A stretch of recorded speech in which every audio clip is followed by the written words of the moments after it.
हे पिता, इन्हें क्षमा कर, क्योंकि ये नहीं जानते कि ये क्या कर रहे हैं। यीशु ने क्रूस पर से ये प्रार्थना किसके लिए किया? क्षमा का अर्थ क्या है? इन सारी बातों को हम अभी अध्ययन करने वाले हैं। अंत तक बने रहिए और इस अध्ययन से लाभ उठाइए। हे पिता, इन्हें क्षमा कर, क्योंकि ये नहीं जानते कि क्या कर रहे हैं। क्रूस पर से कहे गए यह पहला वचन एक ऐसी प्रार्थना है जिसकी गहराई को समझने के लिए यह आवश्यक है कि एकांत में बैठकर इस पर मनन करें। अपने पीड़ा के चरम सीमा में यीशु के द्वारा किया गया यह एक निस्वार्थ प्रार्थना है। पाप के बंधन में जकड़े हुए बेबस मनुष्य के लिए की गई प्रार्थना है जो अनुकंपा से भरी हुई है। यहाँ यीशु हे पिता कहकर क्रूस पर से अपना पहला वचन का शुरुआत करता है। यह शब्द केवल एक औपचारिक संबोधन के शब्द नहीं है। यह यीशु और परमेश्वर पिता के एक गहरे प्रेम तथा गहरे संबंध को दर्शाता है। असहनीय दर्द के बीच से मृत्यु की ओर जाने वाले इस लंबे सफ़र के शुरुआत में ही यीशु के ये वाक्य उसके पिता के प्रति तथा मनुष्यों के प्रति उसके प्रेम को दर्शाता है। दूसरा कुरिन्थियों 5 अध्याय के 14 पद में पौलुस मसीह का इसी प्रेम का जिक्र करता है और कहता है, मसीह का प्रेम हमें विवश कर देता है। खुद एक असहनीय मानसिक तथा शारीरिक पीड़ा के बीच से गुजरते हुए उसने दूसरों के लिए प्रार्थना किया जो उसे सता रहे थे, क्योंकि वे अज्ञान थे। ये संबोधन उसके पिता के प्रति आत्मविश्वास तथा भरोसा को दर्शाता है। इस वाक्य में इन्हें तथा वे शब्द किन के लिए उपयोग किया गया है? इनमें कौन शामिल हैं? रोमी सिपाही। हो सकता है कि वह उन रोमी सिपाहियों के लिए प्रार्थना कर रहा हो जो गोलगथा के इस स्थान पर नियमित रूप से लोगों को मौत की सजा देते थे।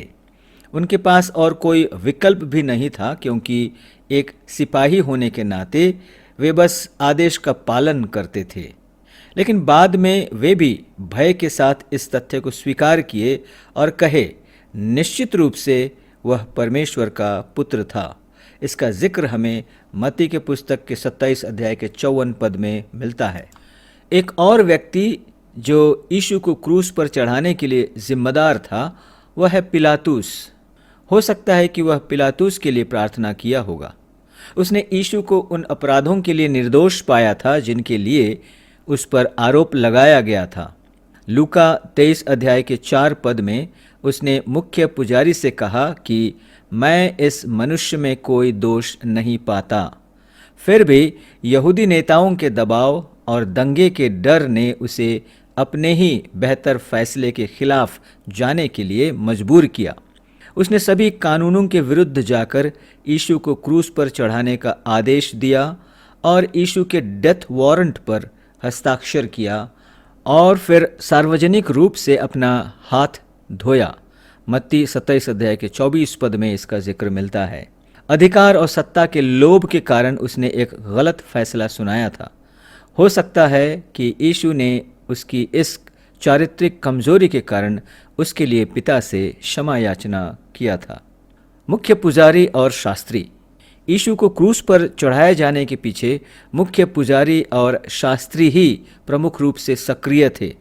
एक बार जब यीशु ने जानवरों के लालची व्यापार और अत्यधिक विनिमय दरों पर पैसा बदलने वालों को मंदिर से यह कहते हुए हटाया था कि लिखा है, मेरा घर पिता का घर कहलाएगा, परंतु तुम उसे डाकुओं की खोह बनाते हो। उसी समय से वे उसे मारने के लिए दृढ़ संकल्प किए थे। मत्ती 21 का 15, 23 अध्याय 45 से 46 पद और 26 अध्याय के 3 से 4 पद में इन सारी बातों का जिक्र हमें मिलता है। यहूदा इस्करियोती को लोभ में फंसाना, यीशु को गिरफ्तार करने के लिए सिपाहियों को भेजना, लोगों को यीशु के विरुद्ध गवाही देने के लिए उकसाना, यह सब कुछ उन्हीं के इशारे पर हो रहा था। हो सकता है कि यीशु ने उन्हें भी क्षमा करने के लिए पिता से निवेदन किया। इस समूह में फरीसी और सदूकी भी हैं। ये दोनों वर्ग शुरू से ही यीशु से नाराज थे और उनका व्यवहार शत्रुतापूर्ण था। परमेश्वर के राज्य के बारे में यीशु की स्पष्ट शिक्षा ने इन दोनों वर्गों को नाराज कर दिया था। सदुकियों ने उसे बदनाम करने की कोशिश की थी। मत्ती 22 अध्याय के 23 से 34 पद में इसका जिक्र मिलता है। यीशु की मृत्यु की साजिश के सक्रिय रूप से रचने वाले पहले व्यक्ति फरीसी ही थे। मत्ती 12 अध्याय के 14 पद। यीशु की खरी शिक्षा और धार्मिकता की नई परिभाषा फरीसी और सदुकियों के धार्मिक पाखंड तथा उनकी प्रतिष्ठा के प्रति नियमित रूप से नई चुनौती खड़ा करते जा रहे थे। हो सकता है कि यीशु ने इन दोनों वर्गों के लिए भी पिता से क्षमा की गुहार लगाई थी। मैं और आप भी इनसे अलग नहीं हैं। इस सूची में हम और आप भी शामिल हैं।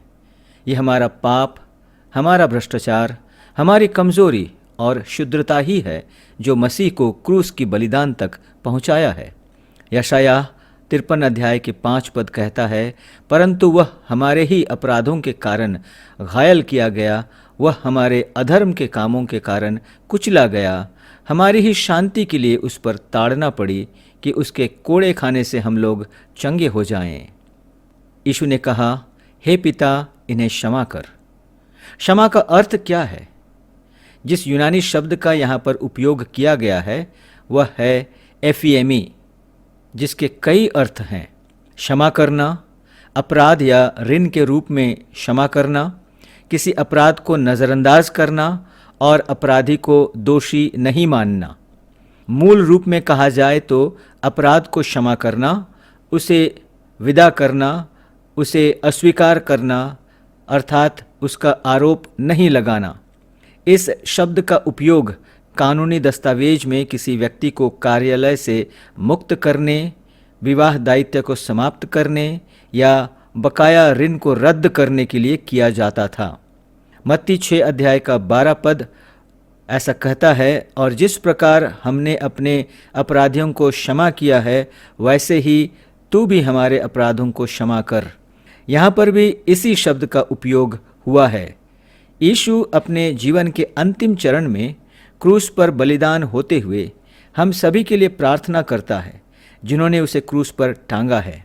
वह अपने प्रेम की घनिष्ठता और अपने पुत्रत्व की प्रामाणिकता पर बिना किसी शर्म के अपने पिता से प्रार्थना करता है, उसे पुकारता है और कहता है, पिताजी उन्हें क्षमा करें।